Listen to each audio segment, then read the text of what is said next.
প্রিয় food lover সবাইকে স্বাগতম আমার channel Didar quick and easy কিচেনে। আজকে আমরা বানাতে যাচ্ছি গরমের জন্য একদম পারফেক্ট ঠান্ডা ও রিফ্রেশিং পানীয় মজাদার আম পান্না।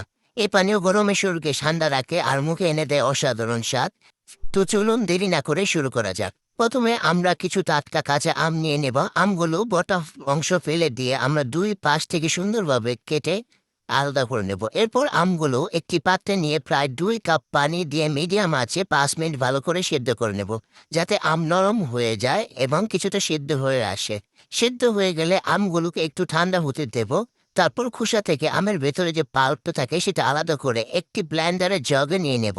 এবার এতে যোগ করব স্বাদের জাদুঘরি সব উপকরণ: ছোট এক টুকরো আদা, 4-5টা কাঁচা মরিচ, কিছুটা তাজা পুদিনা পাতা, 1 চা চামচ বিট লবণ, 1 চা চামচ সাধারণ লবণ, ভাজা জিরার গুঁড়ো, সামান্য গোলমরিচের গুঁড়ো, গোলমরিচের অংশটা আমার এখানে স্কিপ হয়ে গেছে, এবং 1 কাপ চিনি। তবে চিনি ও লবণের পরিমাণ আপনারা অবশ্যই আপনাদের স্বাদ অনুযায়ী কম বেশি করে নিতে পারবেন। এখন সব উপকরণ একসাথে ভালোভাবে ব্লেন্ড করে নেব।